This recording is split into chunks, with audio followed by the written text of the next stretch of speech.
Tercer video de estrategias de comunicación para la transición a la democracia. Soy Luis Carlos Díaz y ha sido un placer acompañarlos hasta este módulo, pero este es uno de los más importantes, porque la transición a la democracia implica, ya les decía en el video pasado, entender que la democracia es una manera que tienen las sociedades de lidiar con los conflictos, pero también tratar de alcanzar la paz es comprender que esa dimensión no es que no pase nada. La paz no es que haya ausencia de violencia. Algunos dirán, bueno, como nadie se está matando, entonces ese país es pacífico. Y lo que nos dicen los expertos como Johan Galtung, Lederach y otros que trabajan el tema de la paz, es que no te puedes quedar con eso. No es solamente que haya un armisticio, que no haya balas, porque en ocasiones ese silencio puede significar es que allí hay opresión, allí hay totalitarismo. Y por eso no nos llegan noticias de qué está pasando en Corea del Norte. Y por eso a veces te dicen como que la Asamblea Nacional Constituyente en Venezuela pacificó la calle porque se acabaron las protestas.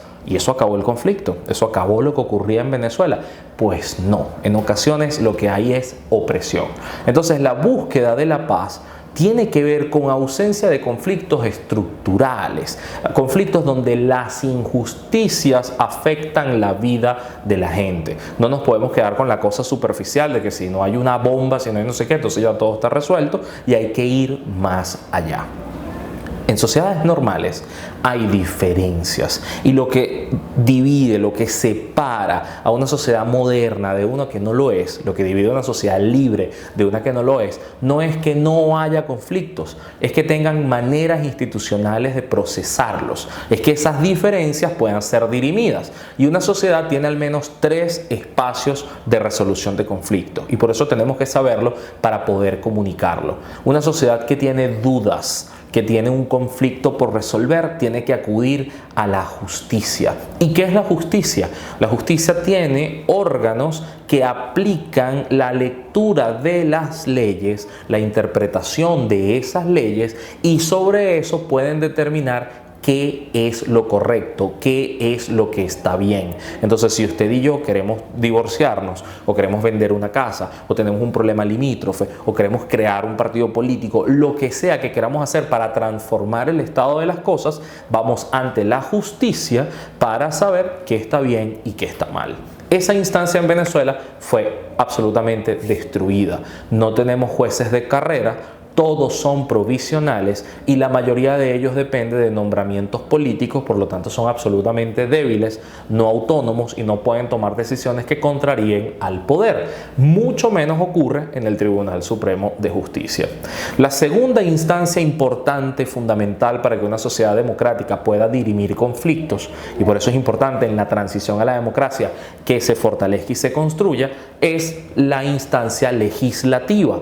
Porque si las leyes que está tratando de interpretar el Tribunal Supremo de Justicia para impartir justicia no funcionan o no alcanzan, o se están topando con problemas nuevos que la sociedad hasta ahora no ha resuelto, tienes que ir al legislativo para que sea el legislativo el que transforme esas leyes. Tiene que ser el legislativo el que interpele a los miembros de esos otros organismos. Es el que hace contrapeso del poder ejecutivo, del poder judicial, del poder moral. Es el que hace que los demás hagan su trabajo, porque el Parlamento es la representación de la sociedad. No solamente es una representación plural en términos de partidos políticos, sino que es una representación nacional, porque tiene gente de todas las circunscripciones y de todos los estados. Eso es lo normal, y eso en Venezuela nuevamente está completamente roto. Tienes una asamblea del año 2015 que fue ganada en su mayoría por la oposición, porque era una mayoría electoral, pero en la que el chavismo dejó de participar, hizo jaque, compró diputados, robó partidos, encarceló y exilió personas. Entonces esa asamblea está activa, pero ha sido anulada en muchas de sus funciones. Y por el otro lado tienen un parlamento electo el 6 de diciembre en Venezuela que no solamente carece de reconocimiento y legitimidad internacional ante la Unión Europea y otros organismos, sino que además no representa al país. Si más del 90% de sus miembros son del Partido Socialista Unido de Venezuela, significa que en ese parlamento no se parla, en ese espacio no hay nada que discutir porque no hay posiciones distintas, ya están tomadas, se imponen y esa mayoría hace lo que quiera. Entonces, el parlamento ha sido un espacio perdido que tiene que ser recuperado en una transición a la democracia. Y si la justicia lo legislativo no resuelven un conflicto, ¿qué creen ustedes que puede hacer una sociedad para dirimir alguna diferencia? El tercer ámbito de resolución de conflictos de una sociedad son las elecciones, porque las elecciones son las que te permiten cambiar al poder ejecutivo, cambiar a los parlamentarios, que son los que tienen que renovar las leyes, o ellos transformar el sistema judicial. Por lo tanto, esa tercera instancia de resolución de conflictos, que es contarnos, medir, construir mayorías, es fundamental en las democracias y también en Venezuela se ha perdido como institución. Por lo tanto, el reto de hacer una transición es justamente ir recuperando el valor, no abstracto, el valor concreto de prácticas y métodos que puedan aumentar la confiabilidad en estas tres instancias. Por eso, lo que tenemos enfrente no es nada fácil. El relato de lo que tenemos que hacer a futuro no es nada fácil, y la construcción de paz entonces no es quedarse callado, no es ser cómplice del poder, no es tragar sapos como dicen los colombianos. La parte de tragar sapos es cuando en las negociaciones hay algo que es incómodo y tienes que aceptarlo porque a cambio también estás dando y recibiendo otras cosas, pero no es que tienes que aguantar, callar y que las víctimas se silencien. Los conflictos tienen que ser mostrados, y por eso en la transición la comunicación es fundamental, porque es la que te permite tomar la fotografía de todas las cosas que están ocurriendo. Un punto que es clave es que tenemos que aprender a identificar a los actores que están en el conflicto. Un conflicto no son solamente dos partes, son muchas, pero además tienes que ver cada actor quién es, cuál es su rol, cómo actúa y qué dice, porque son cosas distintas. Una cosa es la persona, una cosa es el rol institucional que puede estar cumpliendo, y ahí uno tiene que ver si están saliéndose de sus límites o no. Tú tienes que ver luego la narración, lo que relata, lo que dice, lo que propone, lo que promete, y luego las acciones. Porque la parte interesante de la comunicación para la paz es entender cuáles son las contradicciones que está cometiendo. Hay gente que tiene un rol pero es desmesurada y abusa, y por lo tanto tiene que ser denunciada por eso. Hay gente que dice cosas, amenaza, genera violencia, puede multiplicar el odio en las sociedades, y eso también tiene que ser limitado o tiene que ser sancionado. Y hay gente que actúa de manera contradictoria a lo que ha prometido. Entonces, esta dimensión de la comunicación para la paz, aunque pareciera que es más bien que eleva el nivel de conflictividad, en realidad sirve para sincerar las relaciones de poder, que es algo que constantemente vamos a tener que hacer en sociedades que están negociando. En paralelo a esto, si ya sabemos quiénes son los actores del conflicto, un punto clave entonces es fortalecer a nuevos actores sociales que sean interlocutores de la resolución. Algo en lo que fallamos en Venezuela durante todos estos años fue en crear espacios y personas o actores que estuviesen consensuadas y legitimadas por los bandos en conflicto. Incluso la iglesia en Venezuela terminó tomando parte de un bando en la conflictividad, incluso las universidades, muchas instituciones lo han hecho. Y eso ocurre en sociedades polarizadas, es natural, es normal, pero también desde la comunicación se tiene que trabajar para volver a llevar a esos actores a un medio que sirva de intermediario. Entonces, lo que estamos hablando no es necesariamente abstracto, sino que tiene que ver con cómo nos fortalecemos.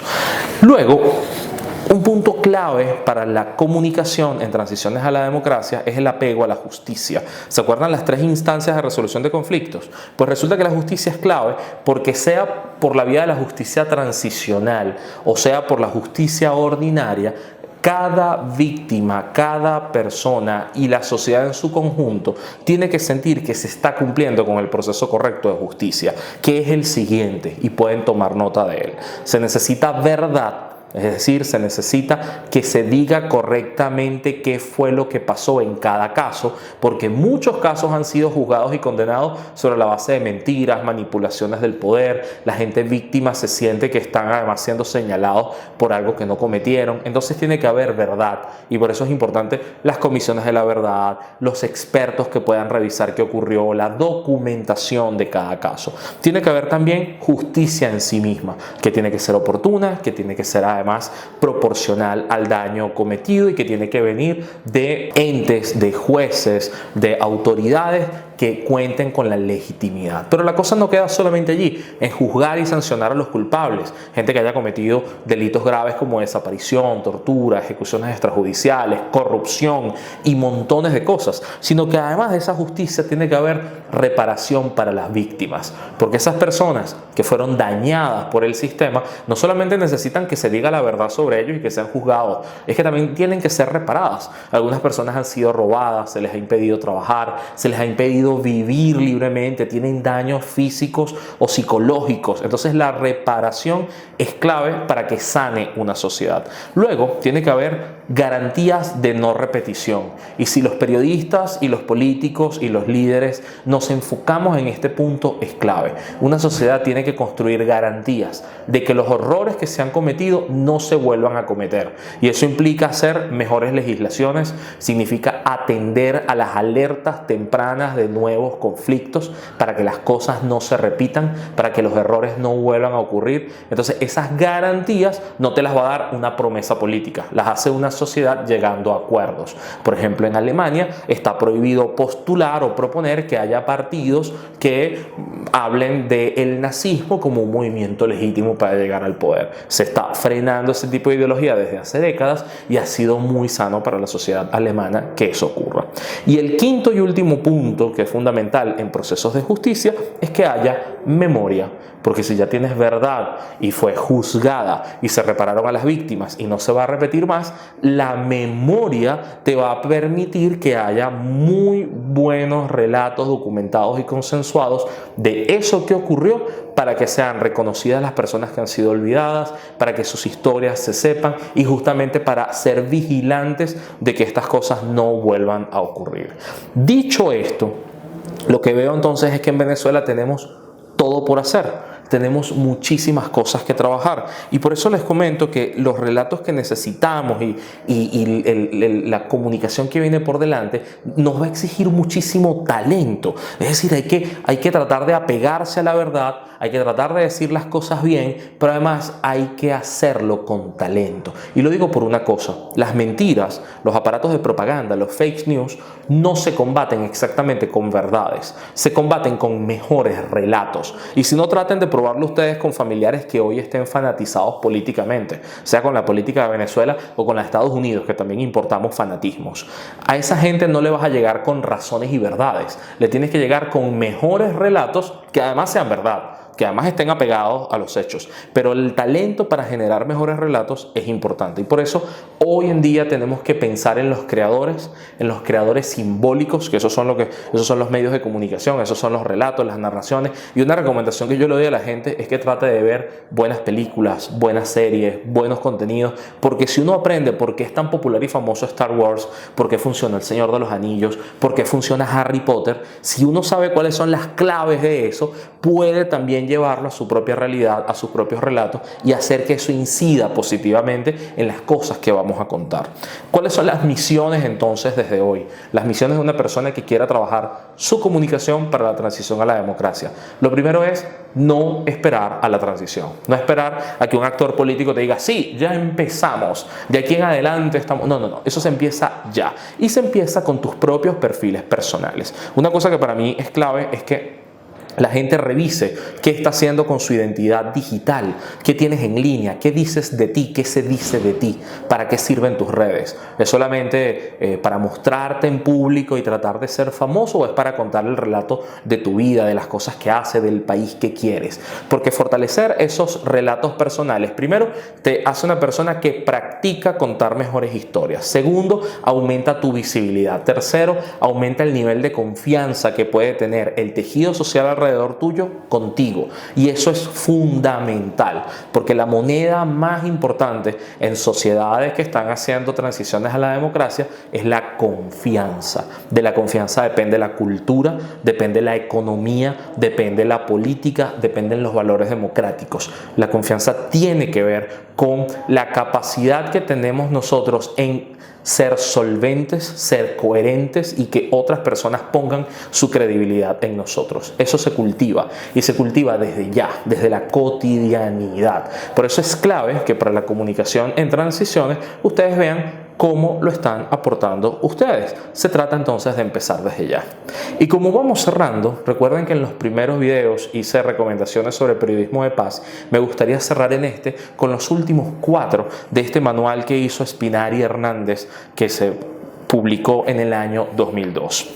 El punto 7 es que la representación mediática del conflicto puede convertirse en una parte del problema si acentúa los dualismos y los odios entre las partes. Tenemos que advertir constantemente que el odio, que la polarización son instrumentos políticos que se usan para fracturar la sociedad, generar una suerte de identidad en un grupo que pueda radicalizarse rápidamente y sacar de allí provecho electoral. Para algunos líderes populistas es muy fácil y el proceso es el mismo en todas partes. Es la receta de dividir a la sociedad construyendo un ellos y nosotros, adjudicándole a ellos todas las cosas malas y a nosotros todas las cosas buenas. Es además mostrar todos los errores que están cometiendo los demás y es ir deshumanizándolos porque son los malos, los apátridas, los enemigos, ¿sí? los que quieren todo lo malo para nosotros y para el país. Ese mecanismo de odio tiene que ser desmontado. El lenguaje de odio tiene que ser desmontado. Y tratar de dividir todo en dos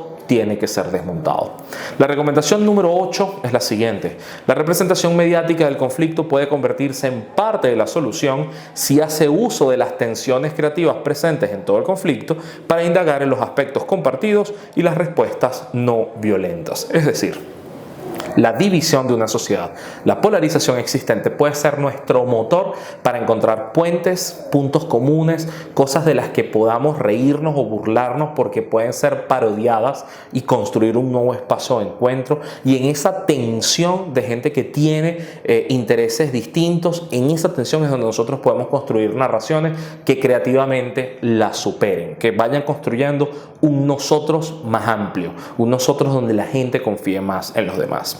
El 9º punto importante para el periodismo de paz es que hay que respetar siempre los principios éticos profesionales de precisión, veracidad, equidad y de respeto por la dignidad y los derechos humanos. Esto suena a puros buenos valores, pero lo que quiere decir de fondo es que en nombre del conflicto no está permitido que uno cambie de roles y los venda, que uno diga, bueno, pero como esto es un conflicto todo se vale y yo voy a dejar de narrar las cosas bien para contarlas manipuladas con un fin de obtener algo. Eso no funciona así, porque a la larga vas a quedar como una persona incoherente, con pocos valores y poco nivel de confianza. Hacer las cosas bien y hacerlas de manera precisa y veraz es lo que te ayuda tanto a ti como a la documentación histórica de lo que está ocurriendo. Cuando uno habla de transiciones de la democracia es de construir una mejor historia a futuro, pero teniendo muy buenas bases. Y poder hacer esto en respeto a la dignidad significa otro punto clave, y es que la gente es respetable, las ideas no necesariamente.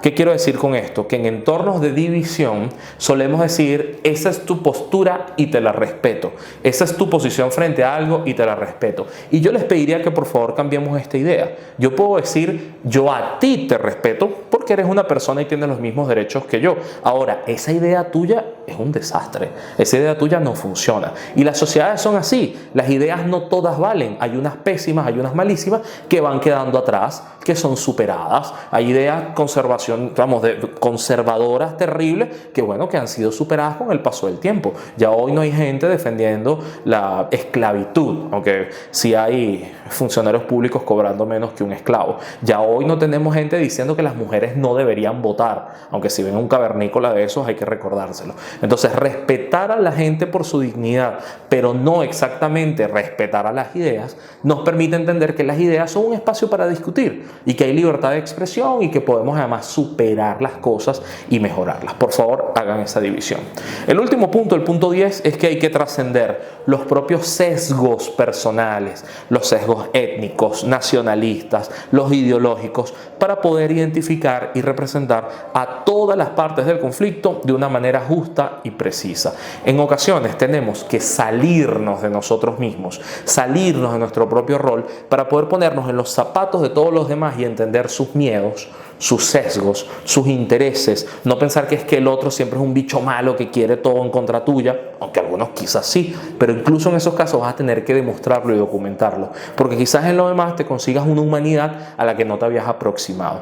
Con todos estos principios, estos 10 principios de periodismo de paz, yo creo que podemos hacer las cosas de una manera muy distinta. La comunicación es un terreno común que nos espera a todos, donde nuestras redes sociales ya están generando impacto porque movilizan, tienen opinión pública, multiplican su capacidad en otros y nos permiten hackear a la sociedad desde ya. Yo fui Luis Carlos Díaz y fue un placer gigantesco acompañarlo a lo largo de estos módulos. En mis redes sociales yo soy @LuisCarlos en Twitter y en Instagram soy Luis Carlos Díaz B. Ahí pueden conversar conmigo y mantener esta conversación en otros espacios. Gracias.